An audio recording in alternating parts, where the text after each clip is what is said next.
সুপ্রিয় দর্শক, মেহেরপুর প্রতিদিন স্টুডিও থেকে স্বাগত জানাচ্ছি। আমি মাহবুব চান্দু। সংবাদ বিশ্লেষণ অনুষ্ঠানে আজকে দুজন অতিথিকে আমন্ত্রণ জানিয়েছি। আমার সর্ববামে বসা আছেন মেহেরপুর সহিউদ্দিন ডিগ্রি কলেজের ইংরেজি বিভাগের প্রভাষক আজাদ আলী, এবং আমার বামে বসা আছেন মেহেরপুর প্রতিদিনের চিফ রিপোর্টার মুর্তজা ফারুক রূপক। দুজনকে স্বাগত জানাচ্ছি। আমি বিশেষ করে আজাদ আলী, আপনাকে স্বাগত জানাচ্ছি। আপনি আমাদের এই অনুষ্ঠানে প্রথম এসেছেন। আমি আপনার কাছে জানতেও চাইবো যে আমাদের মেহেরপুর প্রতিদিন এই সংবাদ বিশ্লেষণ অনুষ্ঠান আপনি নিয়মিত দেখেন, আপনি কেমন, আপনার এর অনুভূতি জানতে চাইবো। পাশাপাশি এর সাথে সে ধরনের যদি কোনো ধরনের পরামর্শ থাকে আপনি একদম দর্শকদের উদ্দেশ্যেই আপনি সেটা বলবেন। এবং এই সংবাদ বিশ্লেষণ অনুষ্ঠানে আপনাকে ডাকার আর একটা কারণও আছে, যে আমরা যারা সাংবাদিকরা যে সংবাদগুলো পরিবেশন করছেন, আপনারাও এই সমাজ বিশ্লেষণ করে থাকেন, বিভিন্ন সেমিনার সিম্পোজিয়ামে আপনারাও আপনাদের বক্তব্য উপস্থাপন করেন। সেই ভাবনা থেকে অনেকটা চেষ্টা করছি যে এইটার আমাদের কলেবরটার একটু বৃদ্ধি করার জন্য, সংবাদ বিশ্লেষণে আপনাদের মতো কিছু মানুষকেও এখানে সংযুক্ত করার জন্য সাংবাদিকদের সাথে। যার কারণে আমি আজকে হয়তোবা সেরকম প্রথম একজন আপনাদের মতো একটা মানুষকে আমি এই আমাদের চেয়ারে বসিয়েছি। আমি আপনার অনুভূতি জানতে চাইবো আজাদ আলী। প্রথমে মেহেরপুর প্রতিদিন সংবাদ বিশ্লেষণ অনুষ্ঠানে আপনাদেরকে ধন্যবাদ জানাই। মেহেরপুরে একটা নতুন সংবাদভিত্তিক যে অনুষ্ঠান, এটা সকলের নজর কেড়েছে। এবং আমরা যেটা দেখেছি যে চ্যানেল আইয়ের তৃতীয় মাত্রার প্রথম যখন শুরু হয় মুক্ত আলোচনা, তার প্রেক্ষিতে অনেকগুলো চ্যানেল যখন শুরু করে আস্তে আস্তে এটা জনপ্রিয়তা পেতে থাকে। এবং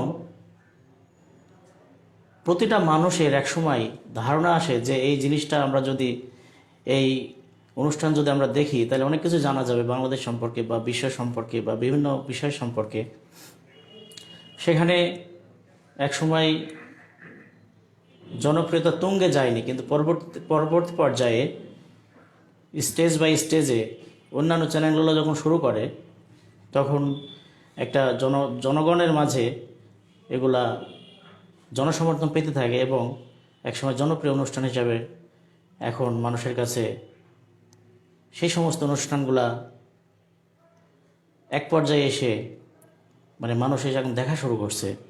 তো এটা মেহেরপুরে যখন মেহেরপুর প্রতিদিন আপনার মাধ্যমে যখন শুরু হয় তখনও কিন্তু মানুষ বলা বলে শুরু করলো যে মেহেরপুর একটা নতুন ধারার, একটা তৃতীয় মাত্রার রূপকে বলা যায়, নতুন ধারার অনুষ্ঠান শুরু হলো। এটা দরকার ছিল এবং এটা মানুষকে মেহেরপুরের বিষয় থেকে শুরু করে বিভিন্ন পারিপার্শ্বিক, সামাজিক, আর্থসামাজিক, রাজনৈতিক, সাংস্কৃতিক এবং অন্যান্য যেগুলো অজানা কথা, অজানা জিনিস, বিভিন্ন সংবাদ, এগুলো মানুষ কৃষিভিত্তিক মানুষ জানতে শুরু করলো এবং এর মাধ্যমে মেহেরপুর সম্পর্কে আলাদা একটা ধারণা তাদের জন্মালো। এজন্য মেহেরপুর প্রতিদিনের সকল কৌশলী যারা আছেন তাদেরকে ধন্যবাদ জানাই এবং আপনাকে স্পেশালভাবে ধন্যবাদ জানাই যে আপনার উপস্থাপনা, আপনার বলা বক্তব্য, আপনার প্রশ্নের ধরন, সব কিছু আমাদের কাছে ভালো লেগেছে এবং মেহেরপুরবাসীর কাছে ভালো লেগেছে। এজন্য আপনাকে ধন্যবাদ। আসবো আপনার কাছে। আমি প্রতিদিনের মতো আমার হাতে যে সমস্ত পত্রিকাগুলো আছে, আমি কিছু প্রধান সংবাদটি পড়ব এবং সেই সংবাদগুলো নিয়ে আমরা আলোচনা করব। আমার হাতে আছে মেহেরপুর প্রতিদিন। মেহেরপুর প্রতিদিনের প্রধান সংবাদটি করেছে মেহেরপুরের বার কাউন্সিলে আওয়ামী লীগ প্যানেলের ভরাডুবি।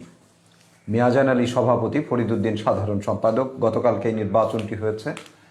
মেহেরপুরের ফেন্সিডিল সহ মাদক ব্যবসায়ী আটক। ঝিনাইদহের সভাপতি খান আখতারুজ্জামান, সাধারণ সম্পাদক জাকারিয়া মিলন। এটাও বার কাউন্সিলের নির্বাচন ঝিনাইদহ। কোটচাঁদপুরে মাস্ক ব্যবহার না করায় জরিমানা।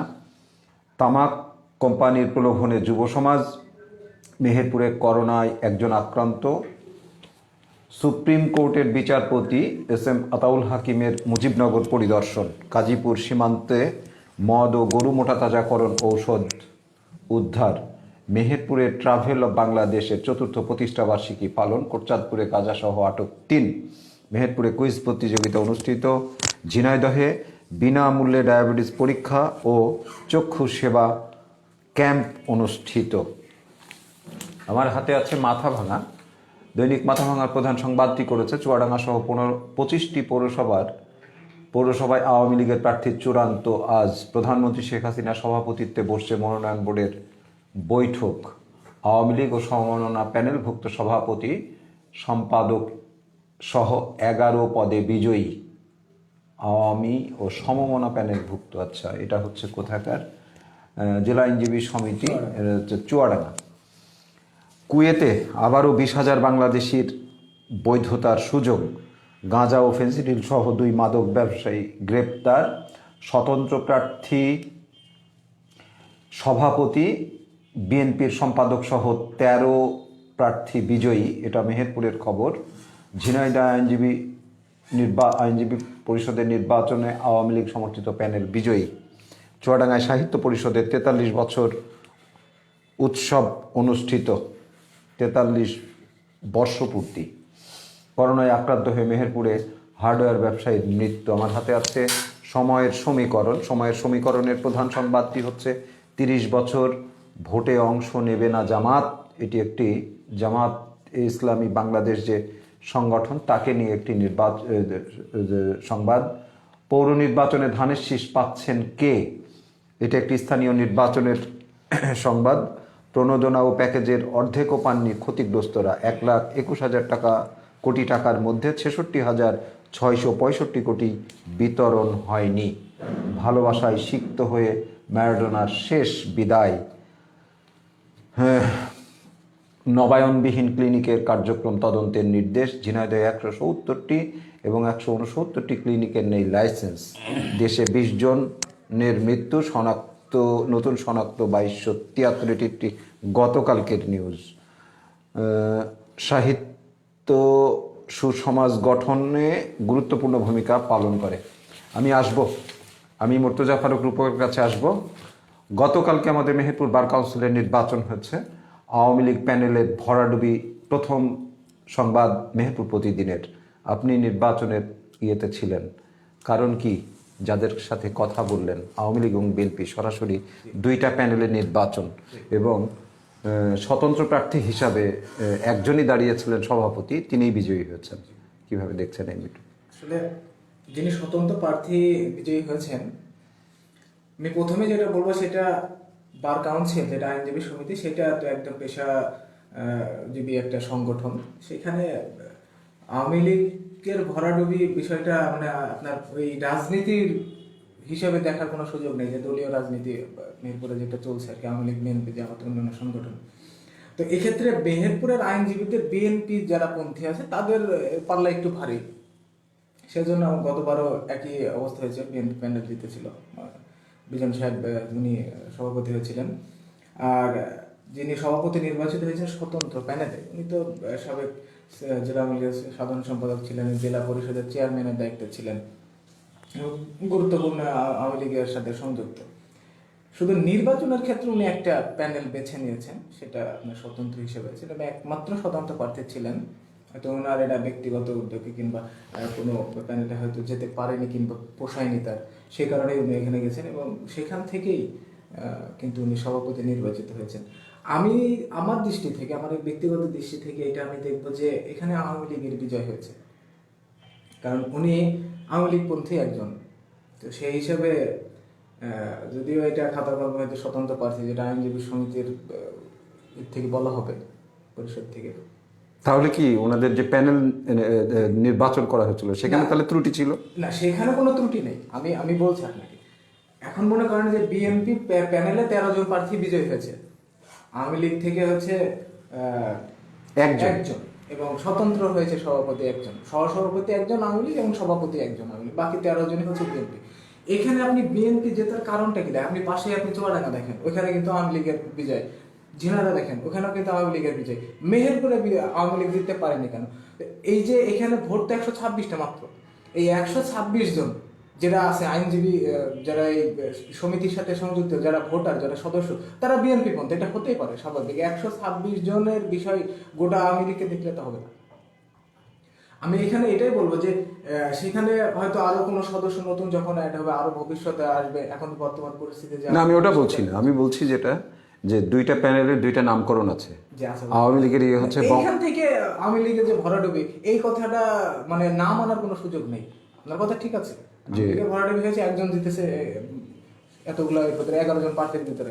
এবং শুধু তাই না, এখানে তো বঙ্গবন্ধু আইনজীবী পরিষদ এবং জাতীয়তাবাদী আইনজীবী ফোরাম, এই দুইটা প্যানেলে নির্বাচন একদম প্রত্যক্ষ ভোটে নির্বাচন এবং সুস্পষ্ট দুইটা সংগঠন নির্বাচন করেছে।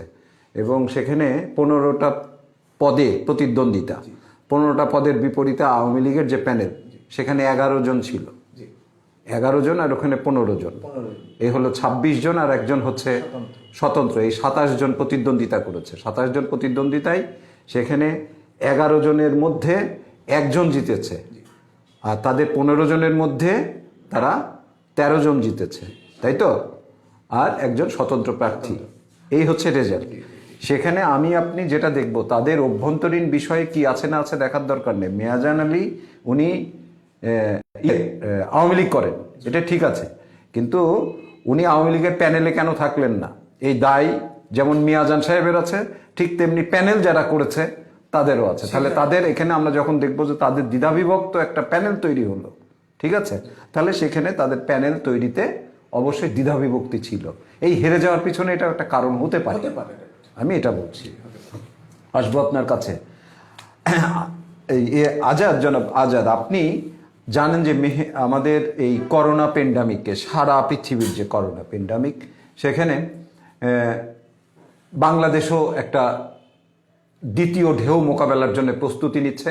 স্বয়ং প্রধানমন্ত্রীও কিন্তু সতর্ক করছেন বারংবার যে সতর্ক থাকেন, আমাদের দ্বিতীয় ঢেউ মোকাবেলা করার জন্য যা যা করণীয় সেগুলো করতে হবে, এবং আপনার সোশ্যাল ডিস্টেন্সিং থেকে শুরু করে কমিউনিটি ট্রান্সমিশন যেন না হয়, সেক্ষেত্রে স্বাস্থ্যবিধি আপনাকে মেনে চলতে হবে, নিজে মানতে হবে, অপরকে মানার জন্য আপনাকে সহায়তা করতে হবে। এই অ্যাওয়ারনেসগুলো দরকার সচেতন মানুষ হিসাবে। মেহেরপুরের যে আমরা প্রতিনিয়ত এই করোনার রিপোর্টগুলো করছি, দেখছি, আপনি কিভাবে দেখেন এই করোনাকে? কোভিড-19 করোনা ভাইরাস আপনার প্রথম যখন চীনের ওহানে শুরু হলো, তখন কিন্তু সারা বিশ্ব ওইভাবে জিনিসটাকে সেই আঙ্গিকে নেয়নি। তো সেখানে আমরা দেখতে পেলাম টিভির সংবাদের মাধ্যমে বা বর্তমান ইন্টারনেটের যুগের বিভিন্নভাবে আমরা দেখতে পেলাম, সেখানে এই ভাইরাসটা নিয়ে যিনি প্রথম ব্যাখ্যাটা দিলেন, উনি কিন্তু এই ভাইরাস আক্রান্ত হয়ে মারা গেলেন। ডাক্তারটার নাম আমার এই মুহূর্তে মনে নাই, আপনার মনে থাকার কথা। উনি কিন্তু স্বনামধন্য একজন ডাক্তার ছিলেন চীনের। রাইট। তখন বিশ্ববাসী কিন্তু এটা নিয়ে সেইভাবে অগ্রসর হয়নি, বা সেইভাবে আপনার কি বলা যায়, কনসাসনেস তাদের ভিতরে গ্রো করেনি। তারপরে আমরা দেখলাম যে চীন দেশ থেকে আপনার বর্তমান যে গ্লোবালাইজেশনের যুগ, সেখান থেকে বিমান বা তাদের বিভিন্ন যে কমিউনিকেশন, তার মাধ্যমে সারা বিশ্বে এটা ছড়াতে শুরু করলো। এর প্রেক্ষিতে বাংলাদেশও সেখানে আমরা দেখলাম যে ইটালি থেকে যেসব লোকগুলো আসলো, তাদেরকে বাংলাদেশ সরকার কিন্তু খুব চেষ্টা করেছিল তাদেরকে একটা কন্ট্রোলের ভিতরে রাখার জন্য, যাতে এটা প্যান্ডেমিক এটা যাতে ছড়িয়ে না পড়ে। কিন্তু সেটা আমরা দেখলাম এটা ব্যর্থ হওয়ার কারণে সেটা বাংলাদেশে ছড়িয়ে গেল। এটা বলা যায়, ইংলিশের ভাষায় বলা যায় যে this pandemic is not only a great problem for Bangladeshi people, বা বাংলাদেশের জন্য এটা সমস্যা বড় নয়, but also it is a great problem for the world people now it is. আর এখানে আমরা দেখতে পাচ্ছি যে বাংলাদেশে যখন মার্চে প্রথম শুরু হলো, তখন কিন্তু দেখা যাচ্ছে মারা গেল কয়জন? 5 জন। তখন কিন্তু মানুষের ভিতরে যে একটা আতঙ্ক ভাব, আপনার মনে থাকার কথা, মানুষ মনে হচ্ছে যেমন আপন ভাইয়ের কাছে গেলে হয়তো আমার ছড়িয়ে যাবে, এই যে একটা বিষয় ছিল। তখন কিন্তু তাদের নিজের উইলিংলি তারা কিন্তু মানুষের ভিতর থেকে যে সোশ্যাল ডিস্টেন্স যেটা আমরা বলি, সেটা তারা শুরু করছিল। এবং মানুষজন এক অর্থে বলা যায় যে মানুষজন কিন্তু ঘরমুখ হয়ে গেছিল। তখন বাংলাদেশ সরকার একটা বলিষ্ঠ ভূমিকা নিলেন, কিছু কিছু এলাকায় লকডাউন দিলেন তারপরে পরবর্তীতে, এবং সেখানে আমরা দেখলাম অনেকে এগিয়ে আসলেন মানুষজনকে সেখানে হেল্প করার দিক থেকে। অনেক মানুষ এগিয়ে আসলেন, এবং রাজনৈতিক যারা নেতৃবৃন্দ ছিলেন, এমপি মন্ত্রী থেকে শুরু করে আমাদের স্থানীয় যারা ছিলেন, তারাও জনপ্রতিনিধি, এরাও মানুষকে প্রচুর হেল্প করেছেন ওই সময়। তো বাংলাদেশে আল্লাহ রহমত কিনা জানি না, এটা কিন্তু সেই অর্থে, যেমন আজকে বাংলাদেশের প্রেক্ষিত বাদে দিলাম, আপনি ওয়ার্ল্ডে যদি যান, সুপার পাওয়ার যাকে বলা হয়, বিশ্বের একমাত্র যারা নেতৃত্বস্থানীয় দেশ যুক্তরাষ্ট্র, সেখানে প্রতিদিনের আপনার যে আক্রান্ত বা মৃত্যু হার, সেখান থেকে পরবর্তীতে ইউরোপে আসলো, ইউরোপ থেকে আমাদের পার্শ্ববর্তী ভারতে চিন্তা করেন। তো সেই অর্থে আমরা অনেকটা বলা যায় সেবে ছিলাম বা আছি। বাংলাদেশ সরকারের মাননীয় প্রধানমন্ত্রী জননেত্রী শেখ হাসিনার বলিষ্ঠ নেতৃত্বে আজ অনেকটা বলা যায় মানে কন্ট্রোলের ভিতরেই আছে। তারপরেও সাধারণ মানুষের ভিতরে একটা বিষয় কি, প্রথমে দেখুন যে আতঙ্কটা ছিল বা যে মানে ভয়টা ছিল, সেই ভয়টা কিন্তু আস্তে আস্তে কেটে যেতে শুরু করলো। এখন বর্তমানে মানুষের ভিতরে মানে যেন সেই অন্যরকম ভাব, যেটা কোনো বিষয় না। গ্রামের মানুষ তো বিশ্বাসই করতে চায় না যে ভাইরাস বলে একটা ভাইরাস আছে বা এটা আমাদেরকে আক্রমণ করতে পারে বা আমরা এফেক্টেড হইতে পারি। তো তারপরেও আমি যেটা বলবো, প্রত্যেকটা মানুষের উচিত এই ভাইরাসটাকে একটা প্যান্ডেমিক হিসেবে নেওয়া বা একটা ভয়ঙ্কর ভাইরাস হিসেবে নেওয়া। যেহেতু আমরা বলতে পারি যে no vaccine, no medicine is ever made, এখনও তৈরি হয়নি। তা সেই অর্থে আমাদেরকে মাস্ক মানে ইউজ করতে হবে নিয়মিত। মেহেরপুরে কি আপনি দেখেন? হ্যাঁ, এটা মেহেরপুরে আসছি। তো মেহেরপুরের লোকদের কথা বলি, যে আমরা বাজারে যখন যাই দেখি যে মানে শতকরা 80% তারা মাস্ক ব্যবহার করছে না। ওই যে বললাম যে আনকনশাসনেস যেটা বলা হয় ইংলিশের ভাষায়, সেটা খুব অভাব। এটার বিভিন্ন কারণও আছে। ওই যে বললাম যে এরা মনে করছে ভাইরাসটা কোনো ব্যাপার না, আমাদের এই ইমিউনিটি পাওয়ারটা আছে। এটা যারা ওই যে এসি ঘরে থাকে, যারা কাজ করে না, তাদের জন্য এটা এফেক্টেড, এরকম মনে করে মানুষ। যাই হোক, এটা মনে করা উচিত না। আমাদের এই আপনাদের মাধ্যমে, এই অনুষ্ঠানের মাধ্যমে এটাকে আরও আমরা জাগ্রত করতে পারি তাদের ভিতরে সোশ্যাল অ্যাওয়ারনেস যেটা সৃষ্টি করা বলা যায়, সেটা করতে পারি। এটা তাদেরকে বোঝানো উচিত যে এই ভাইরাসটা যেহেতু কোনো ভ্যাকসিন বা কোনো মেডিসিন এখনও তৈরি হয়নি, অতএব আমাদের ভিতরে আমাদের সামাজিক যে মানে কমিউনিকেশন যেটুকু আছে, সেটুকুর ভিতরে থেকেই আমাদেরকে মানুষের ভিতরে একটা মানে জাগ্রত ভাবটা নিয়ে আসতে হবে। যেটা আমাদের এড়িয়ে যাওয়ার একমাত্র রাস্তা হচ্ছে সোশ্যাল ডিস্টেন্স আমাদের মেনটেন করা এবং মাস্ক নিয়মিত ইউজ করা, ব্যবহার করা। আর হচ্ছে হ্যান্ড স্যানিটাইজার যেটা আমরা বলি, বাইরে থেকে এসে অন্তত হাতটা আমরা যদি সেভাবে ভালো দিয়ে সাবান দিয়ে বা যদি হ্যান্ড স্যানিটাইজার দিয়ে আমরা ধৌত করতে পারি নিয়মিত, তাহলে মোটামুটি আমার মনে হয় যে এই জিনিসটা থেকে আমরা একটু উতরে যেতে পারি। আমি একটু বলি যে আপনি এখনো বলছেন যে মানুষকে যদি সচেতন করতে পারি তাহলে এটা হয়তো মানে প্রতিরোধ করা সম্ভব। আসলে 8-9 মাস পরে এসে কি এখনো আমরা সচেতন করার মধ্যেই থাকবো? না, এটা বুঝতে হবে যে আমরা কিন্তু আইন ভঙ্গ করি, আমরা কিন্তু সবই জানি। আবার আইন ভঙ্গ করি বলেই আমাদের কিন্তু পুলিশ বাহিনী, আমাদের কিন্তু এই যে সার্জেন্ট, এই যে ট্রাফিক, এগুলো লাগে। কিন্তু আমরা নিজেরাই ভঙ্গ করি বলে আমরাই কিন্তু ওদেরকে নিয়োগ দিয়েছি, তাই না? বিষয়টা এরকম দেওয়া যায়। তো সেই হিসাবে আমাদের উচিত যে আমরা যারা অন্তত কনসাস পিপল যারা আছি, তাদের উচিত যে যারা ব্যবহার করে না তাদেরকে এটা। আপনি বললেন যে 80% মানুষ এখন মাস্ক পরে না। এই 80% মানুষের ভিতরে কিন্তু আপনি দেখেন 60% শিক্ষিত, নিজের ভালো বোঝে না, তা ঠিক। কোনটাতে ক্ষতি হবে কোনটাতে হবে না সেটা কিন্তু তারা বোঝে। অথচ করোনা ভাইরাসে এত সারা বিশ্ব দাপিয়ে বেড়াচ্ছে, সব বিশ্বকে কাঁপিয়ে দিচ্ছে, মানুষ মারা যাচ্ছে, আক্রান্ত হচ্ছে, এত পরিমাণ ক্ষতি হচ্ছে। এই সচেতনতা মানুষের ভিতরে আসবে না। এজন্য কি পুলিশ প্রশাসন লাগবে? সবচেয়ে বড়, আমি একটু এর সাথে সম্পর্কে একটা করি। আজাদ, আপনি জানেন যে গতকালকে আমাদের সত্যিকার অর্থে আমরা খুব গুণী মানুষকে হারিয়েছি। আমি আলী জাকেরের কথা বলছি। এদেশের শব্দ সৈনিক, একজন বিশিষ্ট মুক্তিযোদ্ধা এবং এদেশের প্রগতিশীল সাংস্কৃতিক আন্দোলনের আমি অবশ্যই তিনাকে স্মরণ করছি আমাদের এই সংবাদ বিশ্লেষণ অনুষ্ঠানে। তিনার বিদেহী সত্তার শান্তি কামনা করছি। এই যে মানুষগুলা চলে যাচ্ছে, সেটা করোনায় যাচ্ছে, উনিও কিন্তু করোনায় আক্রান্ত হয়ে মারা গেছেন। এখন প্রশ্ন হচ্ছে যে তিনি কিন্তু বয়স্ক মানুষ, তাই না? তিনি 76 বছর বয়সে উনি চলে গেলেন আমাদের ছেড়ে। আমাদের মুরব্বীরাও তো বাড়িতে আছেন। আমি যে কারণে বলছি, আমাদের মুরব্বীরাও বাড়িতে আছেন এবং সবচেয়ে বড় কথা 60+ মানুষদের বলা যায় যে ক্রনিক পেশেন্ট তারা কিন্তু হয়ে যায় কোনো না কোনো, ডায়াবেটিস থেকে শুরু করে হার্টের প্রবলেম, নানাবিধ জটিলতা থাকে। আমরা লক্ষ্য করছি যে করোনা, যাদের এই ক্রনিক পেশেন্ট, তাদের যদি করোনায় আক্রান্ত হচ্ছে যারা, তারা বেশিরভাগ জনই কিন্তু চলে যাচ্ছেন। আমাদের তো আসলে সেখান থেকেও একটা ভীতি কাজ করা উচিত। আমরা সেখানে এটা যত বড় অ্যাওয়ারনেস, এটা যত বড় আপনার মেসেজ প্রত্যক্ষভাবে, যে ইনাদের হলে, আমাদের মুরব্বীগুলার হলে, বা 50 ঊর্ধ্ব 60 ঊর্ধ্ব মানুষের এরকম হলে কেউ বাঁচতে পারছে না, এর চেয়ে কি আর অ্যাওয়ারনেসের কোনো দরকার আছে? সেটাই মানুষের ভেতরে একটা বিষয় কি, কোনো একটা জিনিস মানুষ প্রথমে দেখা যাচ্ছে সেটা খুব মানে গ্র্যাব করে, সেটা মানে গ্রহণ করার জন্য মানে একটা মেন্টালিটি তাদের কাজ করে। কিন্তু এটা যখন বেশি দিন ধরে হয়ে যায়, তখন ওই বাংলাদেশের মানুষের একটা বিষয় আছে না, যে এরা আপনার ন্যাচারাল ডিজাস্টারের সাথে ওই মানিয়ে নেয়। আমি যদি বলি আপনাকে, এটা ঠিক আছে যে আমার মেন্টাল ইমিউনিটিটা বেশি হয়ে গেছে, জি এটা ঠিক আছে, জি মেন্টাল ইমিউনিটি, তাই না? এখন সেই ক্ষেত্রে এখান থেকে যে আমি রক্ষা পাবো তা না, এটা যেমন একটা পজিটিভ দিক আছে। আপনি একজন শিক্ষক, আপনি ডেফিনেটলি আপনি যখন অনলাইনগুলোতে ক্লাস নিচ্ছেন, অবশ্যই আমার মনে হয় সেখান থেকেও আপনার মেসেজ দেওয়া উচিত। সেটাই বলতে চাচ্ছি যে আমরা যারা মোটামুটি কনসাস আছি, আমাদের উচিত যে ম্যাস পিপল যেটা বলা হয়, একেবারে রুরাল পিপল যারা, মানে most of the rural people they have no consciousness about corona virus. এই জন্য আমাদের করোনা ভাইরাসকে তাদের ভিতরে যে এই যে আপনি বললেন যে আমাদের মুরব্বীরা মারা যেতে পারে, ওদের আক্রান্ত হলে ওদের যে বডির যে ইমিউনিটি যে পাওয়ার খুব কম, এবং যারা ডায়াবেটিস যাদের আছে, যাদের হার্টের সমস্যা আছে, এদের খুবই সমস্যা।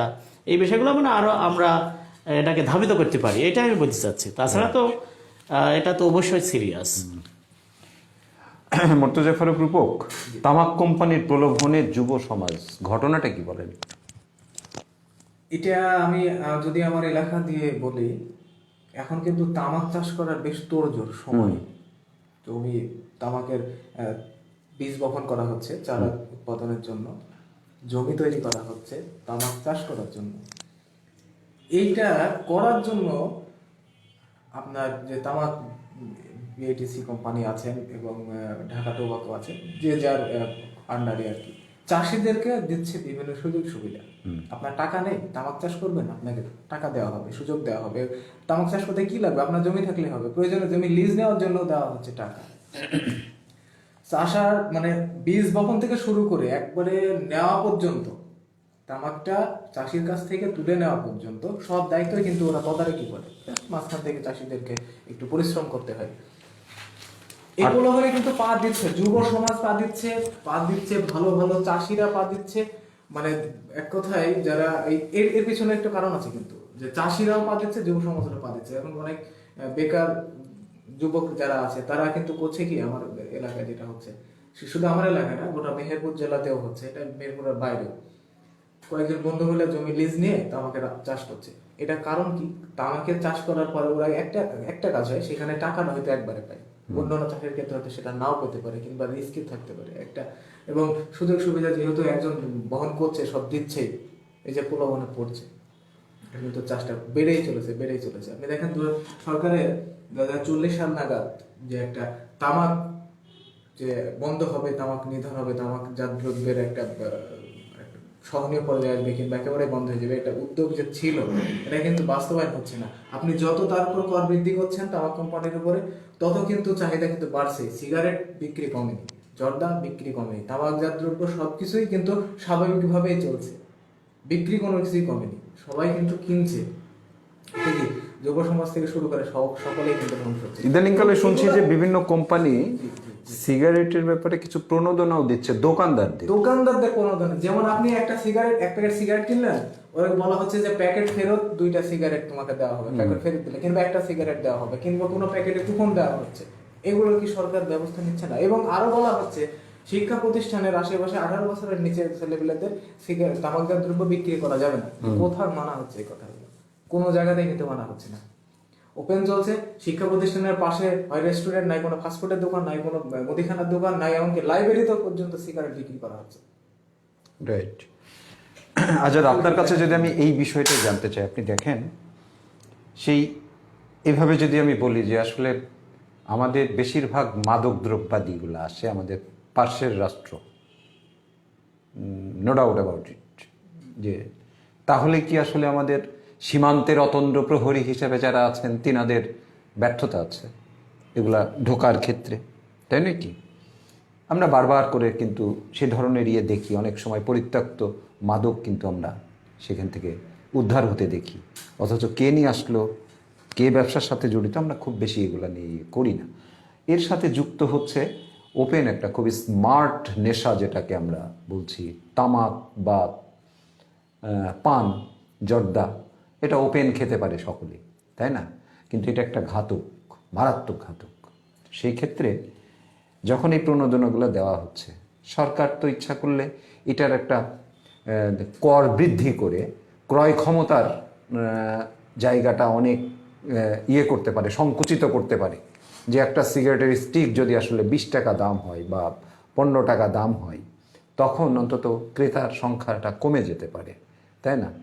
তো এইগুলো তো আসলে দরকার আছে। যদি আপনি এইভাবে না ঢুকতে চান, এটা যদি একটা ব্যবস্থা না করেন, একদিকে আপনি আবার সব অ্যাট এ টাইম বন্ধও করতে পারবেন না। এখানে সরকারের আবার রাজস্ব খাতে বিশাল অঙ্কের একটা টাকা তারা রাজস্ব পাচ্ছে, সরকার পরিচালনার ক্ষেত্রে অবশ্যই সেটা তাদের সহায়তা হচ্ছে, কিন্তু এটার তো আসলে নিয়ন্ত্রণও তো দরকার। আপনি কিভাবে দেখেন এটাকে? না, কিছু বিষয় আছে না যে হাস্যকর বিষয়, যেমন ধরেন একটা সিগারেটের প্যাকেটে লেখা আছে ধূমপানে 20 পান, আগে লেখা ছিল এরা অনেক আগে, এখন ধূমপানে মৃত্যু, এরকম লেখা আছে। আর তারপরে আপনি যে আইন নেই তা বললেন, যে আইন আছে, আপনার পাবলিক প্লেসে আপনি সিগারেট খেলে 50 টাকা জরিমানার কথা বলা আছে, কিন্তু একটা প্রয়োগ নাই। ইয়েস, একটা পুলিশ, মানে আমি যদি সাধারণ পাবলিক বাদই দিলাম, একটা ধরেন সরকারি যারা চাকরি করে তারাই দেখা যায় যে ওপেন টানছে, একটা পুলিশ ধরেন যে কাজ করছে ওপেন টানছে, আমরা ক্যামেরার বিভিন্ন সিসি ক্যামেরার মাধ্যমে দেখতে পাচ্ছি এগুলো। যাই হোক, আর আরো বড় বড় মাপের যারা তাদের কথা নাই বা বললাম, এরকম ভিডিওতে চলে এসছে, দেখা যাচ্ছে স্টেজেই সিগারেট ধরাইছে এরকম। তো বিষয় হচ্ছে আপনি যেটা বললেন যে প্রতিবেশী দেশ থেকে যেটা আসে, এদের কি এরা খুব চতুর টাইপ হয়, কানিং, মানে the drug business men are very cunning, তারা খুব কানিং হয়। কিছুদিন আগে আমরা মানে দেখলাম যে মোটর সাইকেলের যে আপনার ট্যাঙ্কি আছে, যে তেলের ট্যাঙ্কিটা, ওইটাকে মাঝখানে একটা, মানে মাঝখান দিয়ে একটা পার্টিশন আছে, এক সাইডে ইয়াবা আর এক সাইডে তেল, ট্যাঙ্কের ভিতরে। আপনি কিভাবে একটা মানে প্রফেশনাল লোক, আপনি যতই আপনি আপনার সোর্স থাকুক থাকুক, ওটা আপনি ধরেন ওটা ধরা পড়তে পড়তে তার জায়গায় যে 2 মাস বিজনেস করা হয়ে গেছে।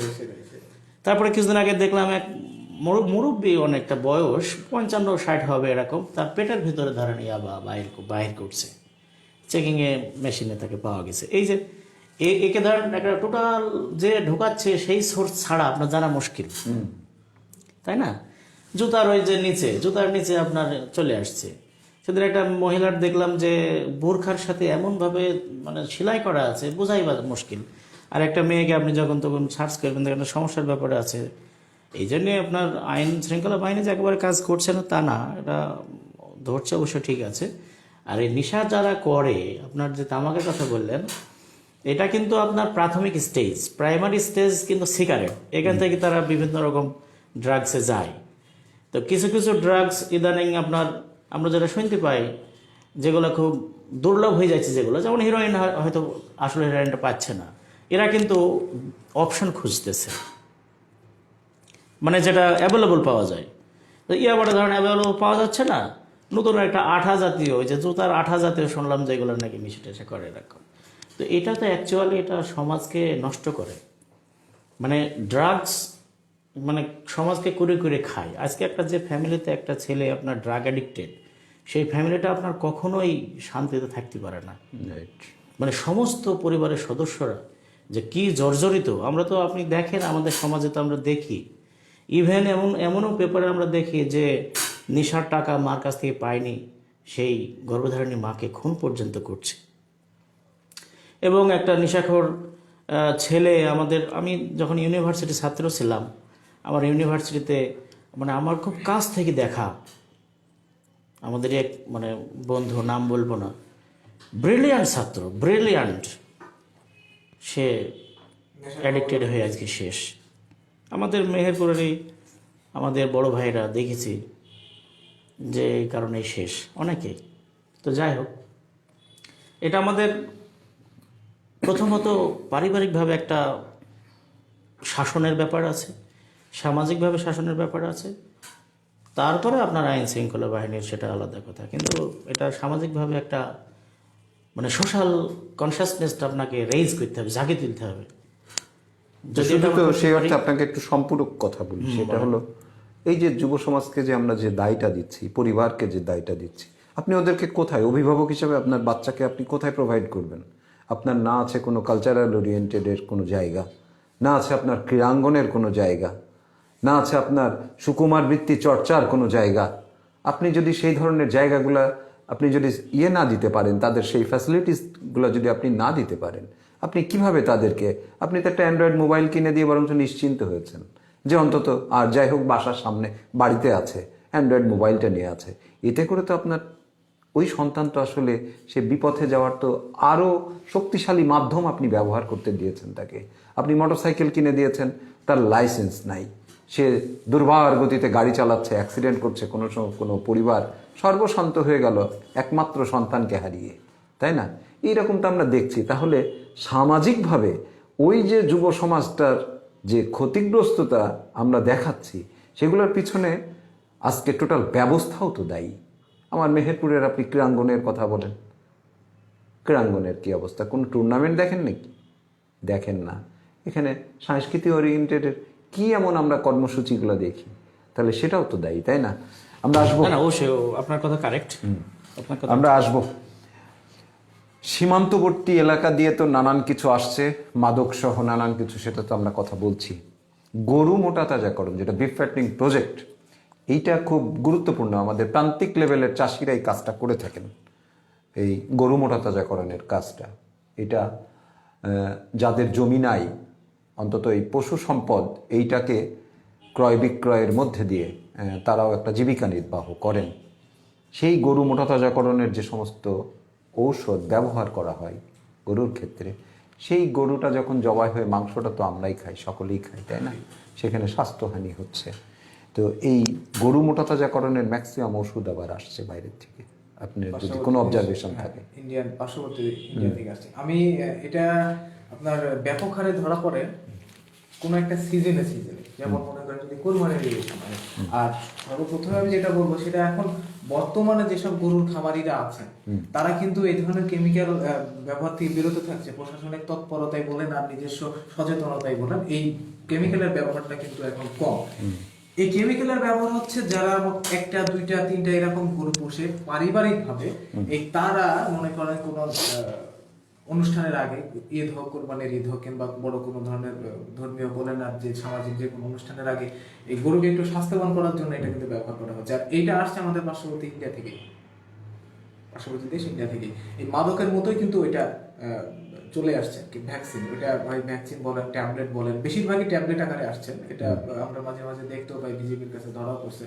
আজকে নিউজেও এটা আছে যে এই গরু মোটা তাজাকরণের জন্য ওষুধ। এই মাদকও যেমন গরু মোটা তাজাকরণের এই একই কিন্তু বিষয়। ওইটা যারা এতে যায়, গরু যখন খায় ওটা, তখন তো আপনার কেমিক্যালের বলে মোটা হচ্ছে, একটু স্বাস্থ্যবান দেখাচ্ছে, হয়তো দাম একটু বেশি পাচ্ছে। ওই গরু যারা কিনবে, ওই গরু বহন করার সময় আমরা অনেক সময় দেখি না যে লাখ টাকার গরু হারিয়ে নিঃস্ব কৃষক কিংবা নিঃস্ব ব্যবসায়ী গরু ব্যাপারীরা, এই গরুগুলো মারা যায় কেন? এই যে কেমিক্যালের বলে যখন মানে মোটা তাজা হয়ে যায়, তখন তো তাদের বডি, গরুর যে ইমিউনিটি, তাদের যে রোগ প্রতিরোধ ক্ষমতা, এটা তো কমে যায়। অল্প একটু গরমে কিংবা যে কোনো তাদের হার্ট ফেল করতে পারে। তো সেক্ষেত্রে প্রাণী সম্পদ বিভাগ, যেটা আমাদের প্রাণী হসপিটাল, তো তাদের কোনো তদারকি নাই এই বিষয়ে? আসলে আপনি এই জায়গায় তাদের তদারকি বা তারা কি বা করতে পারে? এখন আমার গরুকে যদি আমি এটা খাওয়াই, আমি যদি আগে বুঝতে হবে এটা আসছে কোথা থেকে, আমি পাচ্ছি কোথায়, সেই পাচ্ছিটা কোথায়। তো ওপেন মার্কেটে তো বিক্রি হচ্ছে, ওপেন মার্কেটে মেডিসিনের দোকানে, মেডিসিনের দোকানে বিক্রি হচ্ছে, সবাইকে দিচ্ছে না নাকি? না, আপনি এটা অবৈধ, তো এটা তো বৈধ না, ওটা অবৈধ। আপনি আপনি যদি যান কোনো মেডিসিনের দোকানে, আপনি চাইলে পাবেন না। এটা সিন্ডিকেটের মাধ্যমে আপনাকে নিতে হবে, এটা তাহলে আপনি ওটা নিতে পারবেন। আর এই যে প্রাণী সম্পদ অধিদপ্তর বলেন আর অন্যান্য প্রশাসন বলেন, এরা যাচ্ছে মাঝে মাঝে অভিযান চালাচ্ছে, হয়তো কোনো ফার্মেও যায় পরীক্ষা নিরীক্ষা করছেন, একটু গুটি কয়েক। আর এটা আগে আমাদেরকে সচেতন হতে হবে যে আমি একটা গরু পুষবো, হয়তো এটা যাতে আমি অস্বাস্থ্যকর ভাবে না পুষি আর কি। যেমন ওষুধের দোকানের কথা বললেন, তো আমি একটা ওষুধ কেনার জন্য একটা ফার্মেসিতে যাই, মেহেরপুরেরই। তো আমাকে বলা হলো ওষুধটা নাই। তো আমি আমাদের এক স্যারকে বললাম, স্যার এই ব্যাপার ওষুধটা খুব দরকার, তো বলে আমাকে দেন, আপনি ওখানে দাঁড়ান। আমি সাইডে দাঁড়ালাম, ওষুধটা সে স্যার এনে দিল। এই যে একটা বিষয়, কিছু বললো না সিন্ডিকেট ছাড়া দেবে না, এরকম কিছু বিষয় থাকে। এই ওষুধগুলো ওদের লাভ বেশি হয় বা ভালো হয়। না সে তো বটেই। আমরা যেমন ওষুধের এই ধরনের ভেজাল ওষুধ, হ্যাঁ হ্যাঁ, অনুমোদনহীন ওষুধ বিক্রি করতে দেখি, আমরা খাদ্যে ভেজালের কথা জানি। সবচেয়ে মর্মান্তিক যেটা, আমরা শিশু খাদ্যে ভেজাল হয় এই দেশে। সেটাই। উনি হয়তো আমাকে চিনতে পারেননি, হ্যাঁ, ওই স্যারকে হয়তো চেনে এনে দিয়ে দিয়েছে, এরকম যাই হোক। জনাব আজাদ, আপনাকে আমি একটু আরেকটা বিষয়ে মন্তব্য করতে বলবো। সেটা হচ্ছে, এখানে একটা নিউজ আছে, নবায়নবিহীন ক্লিনিকের কার্যক্রম তদন্তের নির্দেশ।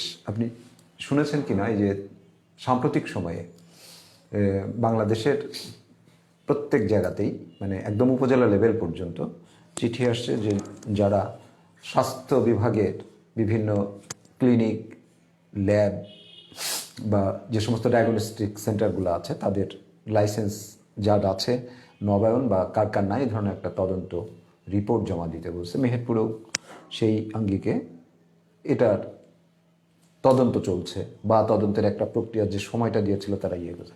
আমরা বিভিন্ন সময়, আপনি নিশ্চয়ই পত্রপত্রিকার সাথে আপনি জড়িত, আপনি খবরে দেখেন যে মেহেরপুরেও বিভিন্ন ক্লিনিকগুলোতে বিভিন্ন সময় মাতৃমৃত্যু ঘটেছে, বিভিন্ন ধরনের দুর্ঘটনা ঘটেছে।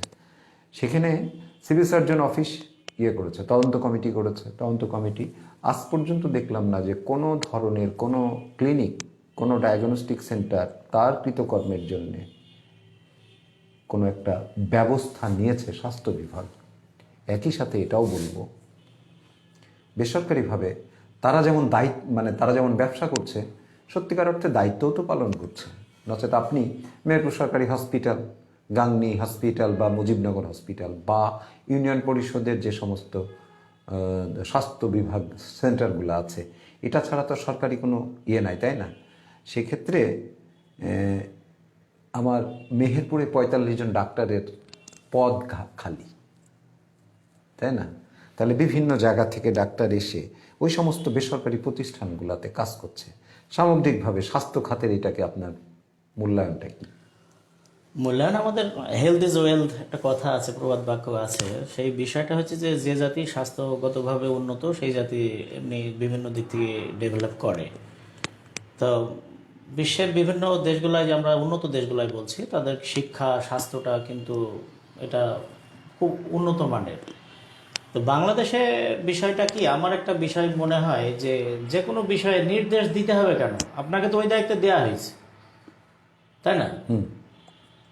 সমস্ত বাহিনীদের নির্দেশ দেওয়া হলো বর্ডার যাতে মানে খুব কঠোরভাবে দেখা হয়, যে যাতে ওই ইয়াবার বা এরা না আসে। আপনাকে নির্দেশ দিতে হবে কেন? স্বাস্থ্য বিভাগ থেকে নির্দেশ দিতে হবে কেন? এটা একটা কমিটি থাকা উচিত, যে কোনো জায়গায় একটা ক্লিনিক ব্যাঙের ছাদার মতো মানে প্রতিষ্ঠিত হয়ে যাচ্ছে কিনা। আমাদের তো মেহেরপুর আমরা সবাই চিনি, এই ক্লিনিক ওই ক্লিনিক, কিন্তু ঢাকায় আপনি যদি দেখেন বা অন্যান্য বড় শহরগুলোয় দেখেন, ব্যাঙের ছাতার মতো সব গজাই গেছে। এই যে একটা সংবাদ দেখলাম না, যে একটা ডাক্তার অলরেডি মরে গেছে, মানে মরে গেছে, তার সিল ব্যবহারকারী বা ব্যবহারকারী দেখা যাচ্ছে প্যাথোলজিস্ট চালিয়ে চলে যাচ্ছে। কি আনবিলিভেবল, মানে একটা অবিশ্বাস্য ব্যাপার। বাংলাদেশে এগুলা আপনি কি কি সম্ভব না দেখেন। আজকে বাচ্চা নিয়ে ওই যে হাইকোর্টের যে কর্মচারী গেল, তাকে ফিরাই দেওয়া হলো। আরে তার বাচ্চা অপুষ্ট হোক, দেখবে তো। ধরেন আপনি হসপিটালে গেলেন, আপনাকে বলছে যে আপনি এটার করে নিয়ে আসেন, থানা থেকে একটা করে নিয়ে আসেন, এটা মার্ডার কেস বা মানে মারামারির ব্যাপার, কি করে নিয়ে আসেন, তারপর দেখব। মানে আমি বলছি যে বিষয়গুলো আপনাকে ভেবে দেখেন, যে আন্তরিকতার কিন্তু ব্যাপার থাকে। আপনি যখন একটা ক্লিনিক দিচ্ছেন, আপনার ধরেন কাগজই নাই, অনুমোদনই নাই, তো সেই বিষয়গুলো নির্দেশ দিছে, এটা ভালো কথা। আর আপনি যারা বললেন যে এরা ক্ষমাও চায় না বা ক্ষতিপূরণও দেয় না, এটা কিন্তু ওই যে বাংলাদেশে একটা ঘটনা ঘটে গেলে বলে না যে আমরা 3 সদস্য বিশিষ্ট বা 5 সদস্য বিশিষ্ট তদন্ত একটা টিম করে দিলাম, এই রিপোর্ট পাওয়ার পর রিপোর্ট কোনোদিন পেয়েছেন? কোনো জায়গায় পেয়েছেন? পাননি। কিন্তু সাথে সাথে কষ্ট লাগে কি জানেন, সেদিন আপনার সংবাদে দেখলাম যে একটা ছেলে বলছে যে তার মার একটা কিডনি করতে গিয়ে 2টা কিডনি কেটে ফেলেছে। সে কিন্তু তার ইনার মিনিং থেকে, মানে আপনার শেক্সপিয়ারের আমরা নাটক পড়েছি, শেক্সপিয়ার একটা নাটককে আপনার ন্যাচারাল, আপনি গোরস্থানের পাশ দিয়ে যাবেন, একটা লাশ সাদা কাপড় পরে, মানে সে আপনি অমাবস্যা রাত্রি তো দেখছেন, একটা ন্যাচারাল। কিন্তু শেক্সপিয়ার এই ন্যাচারাল কথাটাকে এমনভাবে উপস্থাপন করেছেন যেন রিডার বা যারা মানে পড়বে তারা মনে করছে ওইখানে চলে গেছে। এটা হচ্ছে সুপার ন্যাচারাল। ন্যাচারাল আপনি যাবেন অন্ধকার রাত্রিতে ভয় লাগবে, কিন্তু ওই বিষয়টা নাট্যকার এমনভাবে উপস্থাপন করবে যেন একটা রিডার যে পড়ছে যে সে যেন সেখানেই চলে গেছে। এটা হচ্ছে সুপার ন্যাচারাল। তো ওই ছেলেটা এমনভাবে বলছে, ভাই আমার এখানে নাড়া দিছে ভাই। উনি কি বললেন জানেন? আজকে আমি মেজর না, বা আজকে আমি এসপি না, বা আজকে আমি বড় অফিসার না, বা বড় পর্যায়ে কেউ না, আমার মা 2 বছর আমি ঘোরাঘুরি করছি, এবং সেটা প্রতিষ্ঠিত সত্য। এই বিষয়গুলো খুব নাড়া দেয়। আমরা অবকাঠামো উন্নয়নের দিকে ছুটছি, তাই না? এই যে আসলে ভাই দেখবেন কিছু কিছু জিনিস আপনার হৃদয়কে নাড়া দিয়ে যায়, দেখবেন। তো সেটা হচ্ছে সুপার ন্যাচারাল। এই বিষয়টা আমাদের ভাবতে হবে যে আজকে যে এই যে যত্রতত্র ক্লিনিক, আপনি দেখেন আপনার ওয়াইফ কিনে, আপনি আরেকজনের ওয়াইফ কিনে হয়তো দৌড়াদৌড়ি করছে, সিজার হবে, এক ক্লিনিক বলছে 8,000, আর আমাদের কাছে আসো আমরা আপনার 6,000 করে দিই, আরেকজন বলছে আমি 16,000 নেব। তো একটা জোন খাটা মানুষ, এটা আপনার হসপিটালে কিন্তু সুযোগ সুবিধাটা ইচ্ছা করলে তারা করে দিতে পারে, কিন্তু ওখানে কিছু দালাল থাকে, তারা বলে আমার সাথে আসো, এই তোমার রোগীর এই সমস্যা ওই সমস্যা, নর্মালি আপনার চেষ্টাই করে না। কিন্তু তারপরে আমি যেটা বলছিলাম যে আসলে আপনার শুধু ওই আপনার ব্যবস্থাপনাও তো নাই, আমরা যেটাকে অব্যবস্থাপনা বলছি, তাই না? আমার আজকে কতদিন আগে মেহেরপুরের 100 বেডের হসপিটালকে খাতা কলমে 250 বেডের হসপিটাল করা হচ্ছে, তাই না? 100 বেডের হসপিটালের বিপরীতে আমার ডাক্তার থাকে 42-43। হ্যাঁ, এই জিনিসটা মিস করে গেছি। আপনার এই যে আমি শেষ করি, সেই 42-43 জন ডাক্তার থাকে, 250 বেডের এন্ট্রিতে 70+ ডাক্তার থাকে। আমার এখানে 19-20 জন ডাক্তার ম্যাক্সিমাম টাইম। এটা বড় একটা ল্যাক। তাহলে এই সমস্ত কিছু থেকে, হ্যাঁ, যদিও আমার সারা বাংলাদেশে এই ডাক্তারের সংখ্যা 11,000 পদ খালি, সেখান থেকে মেহেরপুর যে সমস্ত কিছু ফ্লাপ থাকবে বিষয়টা তা না। তাহলে আমি সামগ্রিকভাবেই বলছি যে আমার যখন এই সমস্ত অব্যবস্থাপনা থাকবে, সেখানে তো আমি সুস্থ ব্যবস্থাপনার পরিপত্র বা সুস্থ ব্যবস্থাপনা আমি আশা করব, তা তো করতেও পারবো না। তাহলে আলটিমেট সাফারিংটা তো আপনার এই মেডিকেলের যে বললেন যে হসপিটাল বা সরকারি যে বিভিন্ন সেকশনে কিন্তু পদগুলো অনেক খালি, বিভিন্ন সেকশনে। আমাদের ধরেন এর আগে আপনার মুখ থেকেও শুনেছি যে দেখেন অনেক কলেজে প্রিন্সিপালের পদগুলো সব ফাঁকা আছে, বড় বড় বিভিন্ন প্রতিষ্ঠানে দেখা যাচ্ছে সেখানে অনেক পোস্ট ফাঁকা আছে। আর বিশেষ করে ডাক্তার, এটাই আমাদের মানে বর্তমান সরকার জননেত্রী শেখ হাসিনা আপনার উদ্যোগ গ্রহণ করার জন্য অলরেডি বলছেন যে একটা বিশেষ বিসিএস এ সম্ভবত 2,000 ডাক্তার নেবেন, এখানে কিছুটা আপনার হবে, কিন্তু তারপরে 45টা ডাক্তার নাই। আপনি কি কল্পনা করতে পারেন?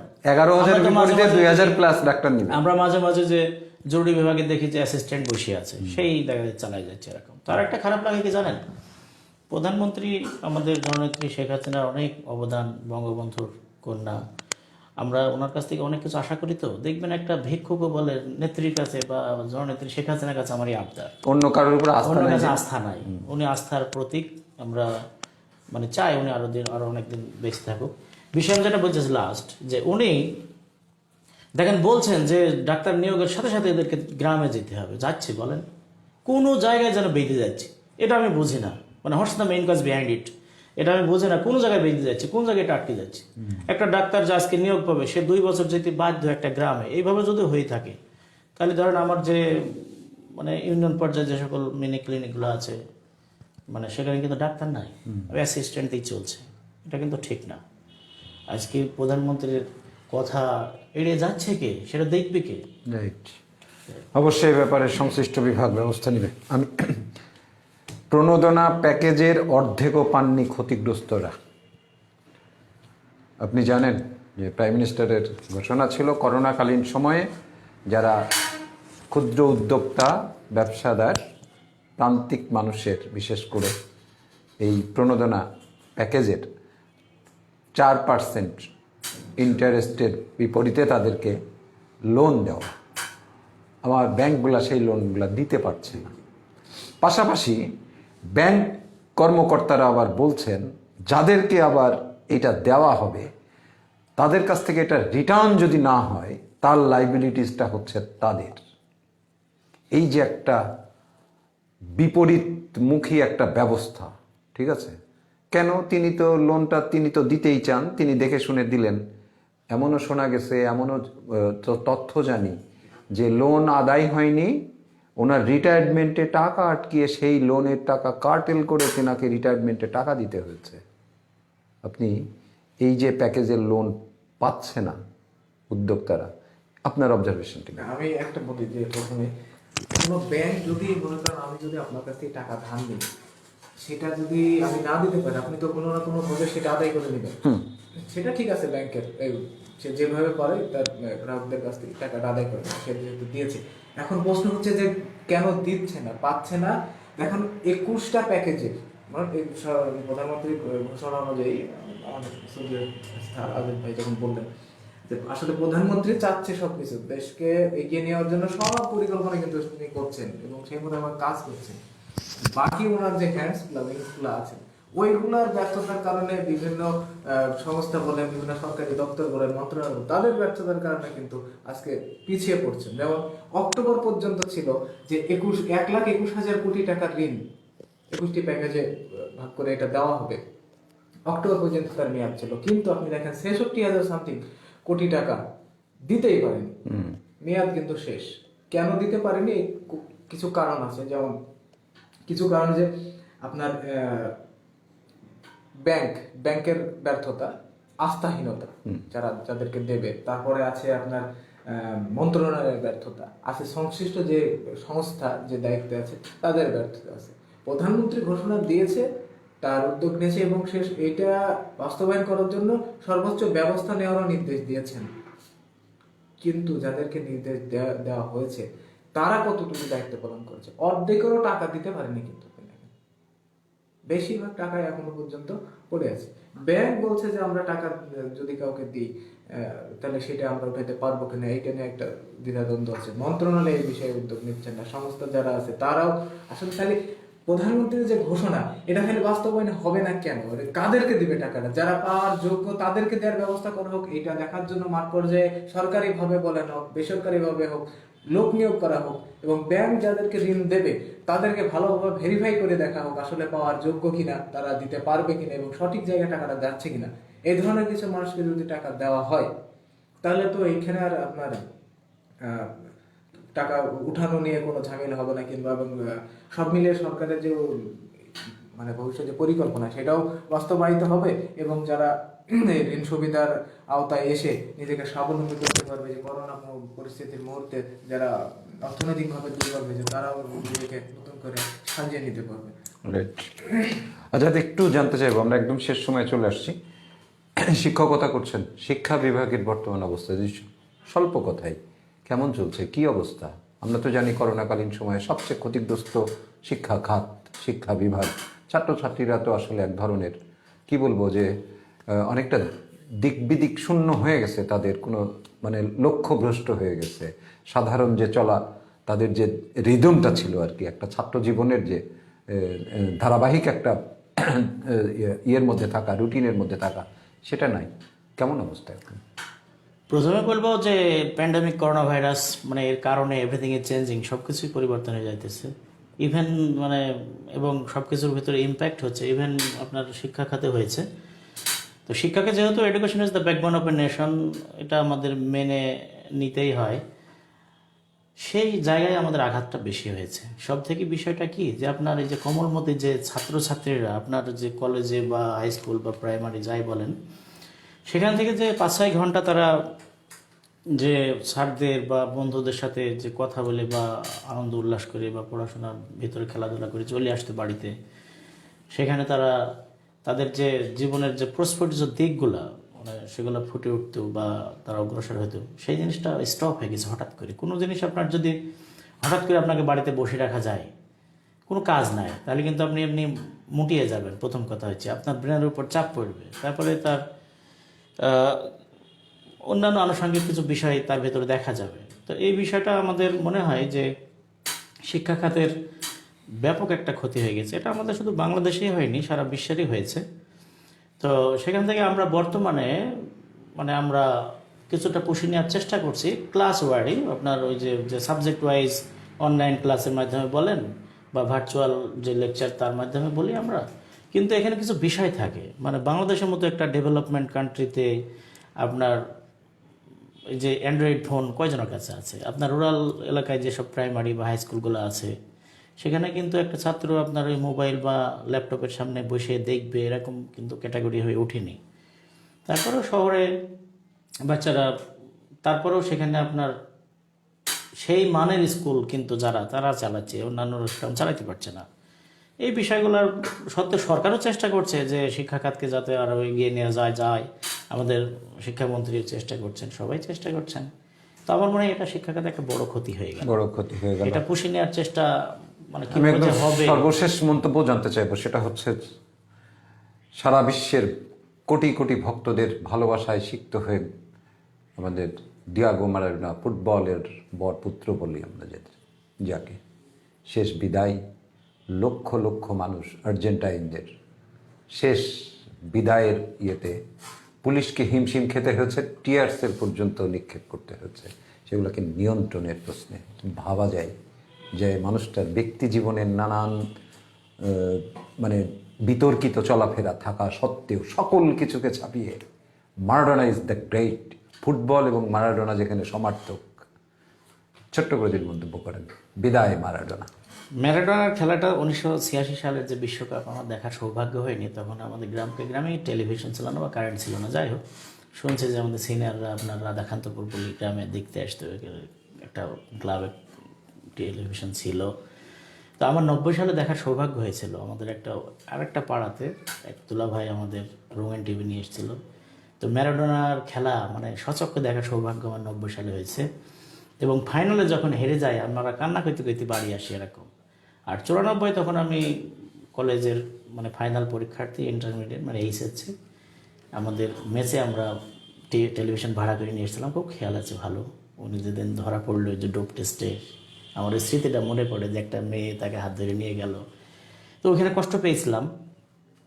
তো ম্যারাডোনা দেখেন এমন একটা প্লেয়ার যাকে সুপারলেটিভ, এক কথায় যে পজিটিভ কম্পারেটিভ সুপারলেটিভ। আপনি দেখেন ওই যে সাংবাদিকদের ভোটে উনি কিন্তু পেলে কিন্তু ফার্স্ট হইলো, কিন্তু জনগণের বা যে দর্শকদের ভোটে কিন্তু ওয়ার্ল্ড গ্রেটেস্ট হইলো কিন্তু ম্যারাডোনা। এটা আপনাকে বুঝতে হবে। আর আপনার সে গতি কিতা পপুলার ভোট, হ্যাঁ পপুলার ভোট, ইয়েস। তার আপনি খেলাগুলো এখন এই যুগে দেখা যাচ্ছে সব এমনিতেই, তার দানবীয় যে গতি আপনি কল্পনা করতে পারবেন না। One of the greatest players in the world. আর আপনার ফুটবলকে মানুষকে জাগ্রত করেছে বা মানুষের ফুটবল প্রেমী হয়েছে, বাংলাদেশের যে আর্জেন্টিনা ভক্ত হয়েছে, ম্যারাডোনাকে কেন্দ্র করতে কিন্তু হয়েছে। এই বিষয়টা মেনে নেওয়া খুব কষ্টের। যাই হোক, আমরা কি বলবো, সে শান্তিতে থাকুক, এটাই বলি। মুর্তজা ফারুক মারাডোনা বিদায়। আসলে আমি তো অনেক জুনিয়র, ওনার খেলা তো আমরা দেখিনি, কিন্তু নাম শুনেছি। আমি স্যারের সাথে একমত হব একটা বিষয়ে, যে আসলে আমরা আজ ফুটবল বিশ্বকাপ যখন শুরু হয় তখন কিন্তু বাড়ির ছাদে বলেন আর পাড়ায় মহল্লায় বলেন বড় বড় কিন্তু পতাকা তুলি এক এক দেশের সাপোর্টার। বেশিরভাগ পতাকা ওঠে আর্জেন্টিনা এবং ব্রাজিলের। আর্জেন্টিনার পতাকা ওঠার পিছনে তো একটা কারণ আছেই, ম্যারাডোনা সেটা কারণ। বর্তমানে মেসি, ওনাকে দিয়ে এই দেশটা পরিচিতি পেয়েছে, ওনাকে দিয়ে গোটা বিশ্বে পরিচিতি পেয়েছে যে আর্জেন্টিনা। আসলে ওই মানুষটার বিদায়, ফুটবল ঈশ্বর যারা বলা হয়, আপনি যেটা বলছেন, এটা আসলে মেনে নিতে হবে। সেটাই কিছুটা অসময়ে গেলেন, মাত্র 60 বছর বয়সে উনি চলে গেলেন আমাদের ছেড়ে। বাবা মাদের মুখে শুনেছি, দাদাদের মুখেও শুনেছি ওনার খেলার কথা। ফুটবল তো জনপ্রিয় খেলা আমাদের বাংলাদেশে, আমাদের এশিয়াতে যদিও হয়তো সেইভাবে একটু ফুটবল বিশ্বকাপে যেতে পারেনি, জাপান গিয়েছিল। আমরা হয়তো চেষ্টা করব, কিন্তু তারপর আমাদের জনপ্রিয়তার শীর্ষেই কিন্তু ফুটবল। পাড়া মহল্লায় যেখানে হোক না কেন, ফুটবল যদি খেলা কোনো জায়গায় হয় দর্শকে পরিপূর্ণ থাকে, কিন্তু অন্য খেলায় কিন্তু এটা থাকে না। আর সেই অর্থে ম্যারাডোনা, পেলে, রোনাল্ডো যারা আগে ছিলেন তাদের তো ব্যাপার অন্যরকম। ওদের কারণেই আজকে হয়তো সাপোর্টার। আমরা অবশ্যই মারাডোনার এই বিদায়কে আমরা তার ওপারে ভালো থাকা এটার কামনা করি। অবশ্যই সেই পেলের ভাষায় যদি বলতে হয়, বন্ধু তুমি ওপারে যাও, আমি স্বর্গে তোমার সাথে একসাথে ফুটবল খেলবো, তার বিদেহী সত্তার শান্তি কামনা করছি। আজাদ, অনেক ধন্যবাদ। আপনাকে ধন্যবাদ। রূপক, আপনাকে ধন্যবাদ। সুপ্রিয় দর্শক, কথা বলছিলাম ইংরেজির প্রভাষক সহিউদ্দিন ডিগ্রি কলেজের আজাদ আলীর সাথে। কথা বলছিলাম আমাদের মেহেরপুর প্রতিদিনের চিফ রিপোর্টার এবং ভোরের কাগজের জেলা প্রতিনিধি মুর্তজা ফারুক রূপকের সাথে। বেশ কিছু বিষয় নিয়ে কথা বলেছি, আরও কিছু গুরুত্বপূর্ণ সংবাদ ছিল যেগুলো নিয়ে কথা বলা গেল না সময়ের কারণে। প্রত্যেকে ভালো থাকবেন। করোনাকালীন এই সময়ে নিজের স্বাস্থ্য সুরক্ষা যেমন আপনাকে রাখতে হবে, পাশাপাশি পাশের জন যিনি আছেন, আপনার পরিবার, আপনার পরিজন, আপনার সমাজ, আপনার আশেপাশে মহল্লা, সকলকে যাতে আপনি ভালো থাকবেন তাদেরকে ভালো থাকার পরামর্শ দেবেন। সকলে ভালো থাকবেন, শুভকামনা রইল। শুভরাত্রি।